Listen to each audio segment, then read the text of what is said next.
Hello everyone, नमस्कार। मेरा नाम अभिजीत यादव है एंड आज के वीडियो में हम प्रीलिम्स के सिलेबस के बारे में डिटेल में बात करेंगे। जो लोग पहली बार मुझसे मिल रहे हैं तो मेरा नाम अभिजीत यादव है एंड ये मेरे बारे में कुछ इन्फॉर्मेशन है। मैंने आईआईटी दिल्ली से 2014 में सिविल इंजीनियरिंग करी थी।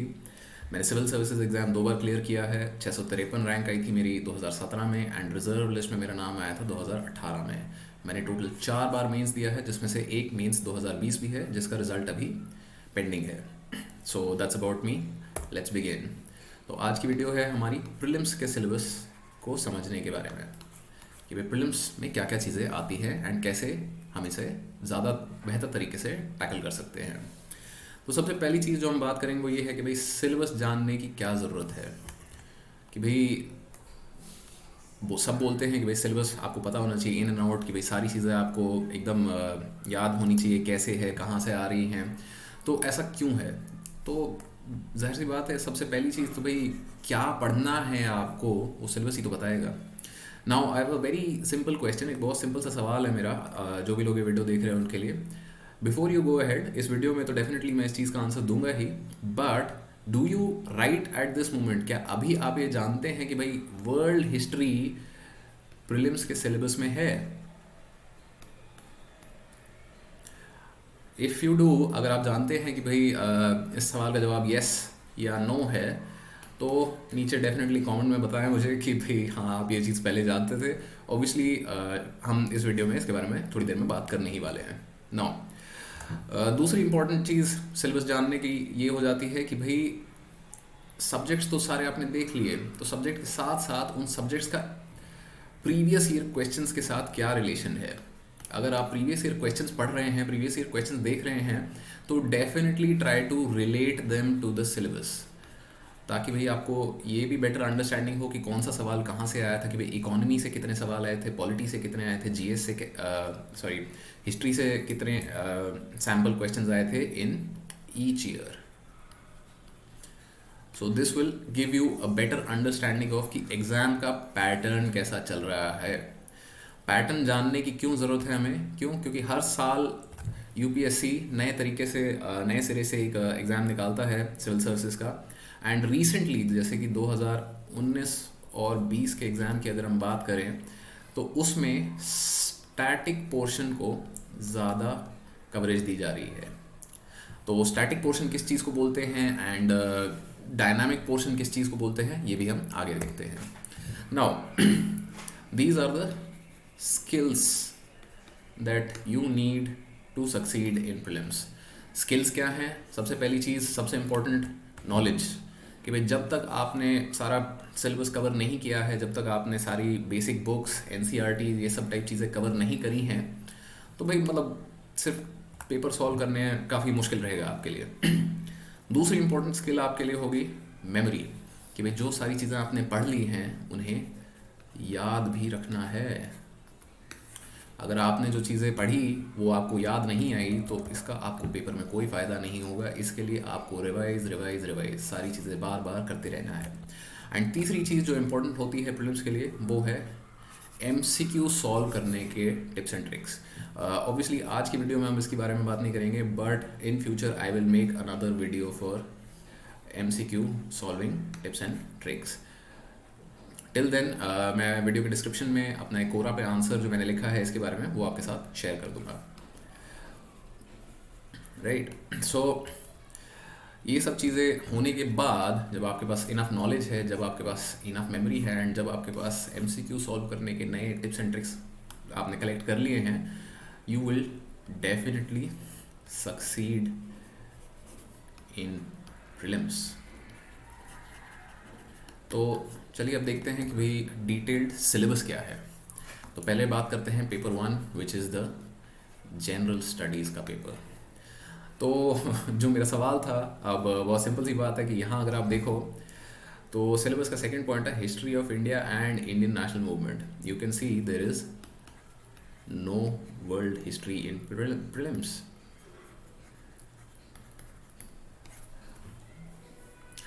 एंड नाउ पहले आई थिंक एक डिस्टिंक्शन की बात कर लेते हैं हम कि भाई स्टैटिक किस चीज़ को बोलते हैं एंड डायनामिक किस चीज़ को बोलते हैं। तो ये वाला जो पार्ट ऑफ सिलेबस है,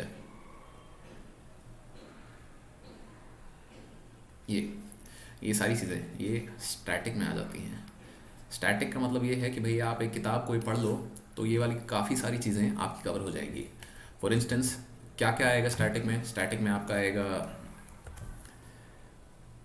history of India, India and world geography,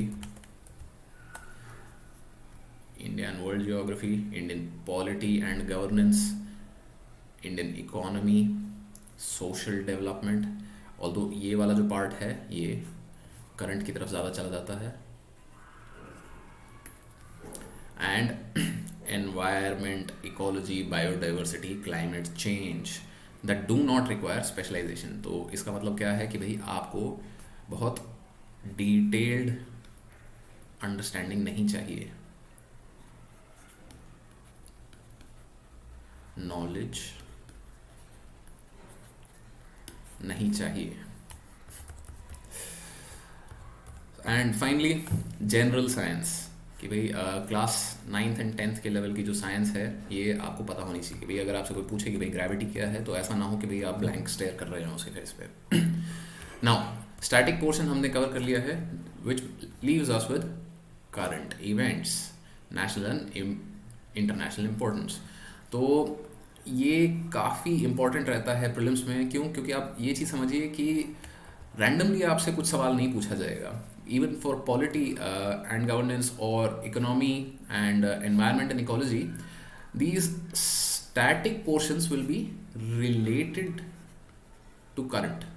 मतलब सवाल आपको शायद लगे कि वो स्टैटिक पोर्शन से आया था, बट आप अगर इन डेप्थ कभी भी प्रीलिम्स के पेपर का एनालिसिस करो तो आप हमेशा देख सकते हो कि कुछ भी सवाल हिस्ट्री में पूछा गया है या पॉलिटी में पूछा गया है या जियोग्राफी में पूछा गया है तो वो कहीं ना कहीं रिलेटेड था करंट अफेयर्स से। So current affairs becomes very very important for your prelims preparation. And current affairs generally आपको एडवाइस किया जाता है कि पिछले एक साल के 1 ईयर बिफोर प्रीलिम्स। तो अगर आपका प्रीलिम्स जून 2021 में है तो आपको जून 2020 ऑनवर्ड से करंट अफेयर्स कवर करने हैं। करंट अफेयर्स करने के कई तरीके हैं, ऑब्वियसली इस वीडियो में वो डिस्कस करने का टाइम नहीं है, we will discuss that in future videos. So current events definitely very important and बाकी सारी जो चीज़ें हैं ये आपकी स्टैटिक में आ जाती हैं। तो स्टैटिक में आप सीधा किताबें पढ़ सकते हैं, बट करंट इवेंट्स आपको या तो न्यूज़पेपर या मंथली कंपाइलेशंस जो काफ़ी कोचिंग सेंटर्स निकालते हैं, कोचिंग इंस्टीट्यूट्स निकालते हैं, उनसे पढ़ सकते हो। नहीं तो यूट्यूब पे आपको इस चीज़ पे काफ़ी कंटेंट मिल जाएगा। But the best thing remains कि भाई अगर आप अपने न्यूज़पेपर के नोट्स खुद बना पाओ, so there is nothing quite like it. Now we come to paper 2। Paper 2 आपका है CSAT, और ये काफ़ी लोगों के लिए बहुत ही डरावना और दर्दनाक सा पेपर होता है। रीज़न फॉर दैट बीइंग कि भाई CSAT में आपको चाहिए होती है mathematical reasoning, decision making, problem solving and analytical ability, logical reasoning, ये सब टाइप की चीज़ें। तो बड़े बड़े शब्द हैं ये, देखने में कभी कभार लगता है कि भाई पता नहीं क्या होगा, कैसे ही होगा। Still but I'd like to say कि it is a doable exam.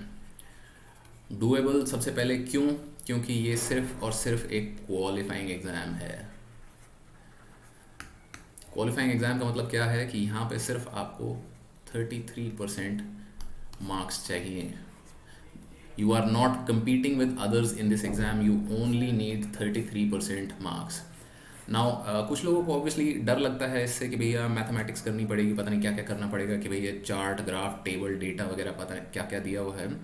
But इसको इस तरीके से देखो कि अगर आप IAS IPS बन जाते हो, राइट, या any other service which you want, तो definitely you will be dealing with a lot of data.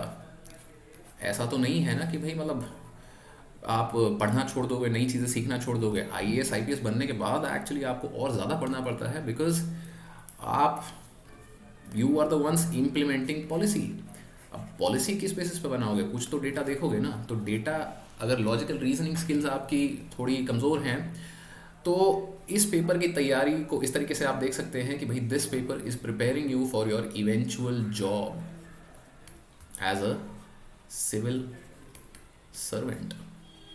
So this is a very important paper, not just from the prelims perspective but your job perspective. तो इससे घबराने की कोई ज़रूरत नहीं है। General mental ability के ये टाइप जो सवाल हैं, ये सारी चीज़ें आप कहीं से भी कैट का कोचिंग मटेरियल अगर आपको मिलता है तो उसमें से पिक एंड चूज़ करके आप इन सब चीज़ों को कवर कर सकते हैं। मैं कैट का कोचिंग मटेरियल यहाँ पे क्यों रेकमेंड कर रहा हूँ, क्योंकि it is on the same pattern. तो ये वाली चीज़ अगर आप रिकग्नाइज कर पाए एंड समझ पाए तो आपको इस पेपर के लिए प्रिपेयर करने में काफ़ी आसानी रहेगी। एंड फाइनली छोटी सी एक इन्फॉर्मेशन जो मैं मिस कर गया था पहले, कि भाई दोनों पेपर आपके 200 मार्क्स के होते हैं एंड 2 आवर्स ड्यूरेशन के होते हैं। These are both MCQ based papers. तो डेफिनेटली MCQ सॉल्व करना एक जो एबिलिटी इन इटसेल्फ है, ये भी आपको इम्प्रूव करनी पड़ेगी। क्योंकि बहुत बार ऐसा होगा, या बहुत बार क्या मतलब this happens with everybody, that even rank 1 जो किसी भी साल का रैंक 1 आप ले लो, उनसे भी अगर आप पूछोगे तो प्रीलिम्स के जो ये 200 मार्क्स के 100 सवाल बनेंगे इस पेपर में। Again paper 1 has 100 questions, paper 2 has 80 questions, 2.5 marks, 2 marks. तो अगर आप प्रीवियस ईयर रैंक 1 से भी किसी से भी पूछो तो भाई नो वन, किसी को भी 100 के 100 सारे सवाल नहीं आते थे। तो क्या होता है कि भाई you have to do guess work, but guess work should be intelligent. तो किस तरीके से इंटेलिजेंट गेस वर्क करा जा सकता है, this will be covered in a separate video because it will take time. And ये एक डेडिकेटेड वीडियो इस चीज़ पे मैं बनाना चाहूँगा कि भाई क्या क्या तरीक़ों से बिना इंफॉर्मेशन के आप सही जवाब निकाल सकते हैं, right. So and finally extra information, ये जो आपकी नोटिफिकेशन में गिवन होती है कि भाई पेपर 2 जो है it is qualifying with 33% marks, MCQ objective type होगा and you will have negative marking. Negative marking कितनी होगी, -2/3 इंटू मार्क्स। ये -2/3 इंटू मार्क्स यहाँ पे क्यों लिखा है, क्योंकि जैसे हमने देखा थोड़ी देर पहले पेपर 1 में एक क्वेश्चन है 2 मार्क का, पेपर 2 में एक क्वेश्चन है 2.5 मार्क का, तो नेगेटिव भी प्रोपोर्शनली आपका बढ़ जाता है। नाउ फाइनली कुछ लोगों का है हमेशा सवाल रहता है कि भाई अटेम्प्ट कैसे काउंट होते हैं एंड क्या कितने अटेम्प्ट क्या कैसे। So the general idea is कि general candidates have 6 attempts and बाकी सारे जो होते हैं कैटेगरीज OBC SC ST उनके ज़्यादा होते हैं। एंड मतलब मैंने वो ध्यान से कभी देखा नहीं तो मैं बता नहीं पाऊँगा आपको।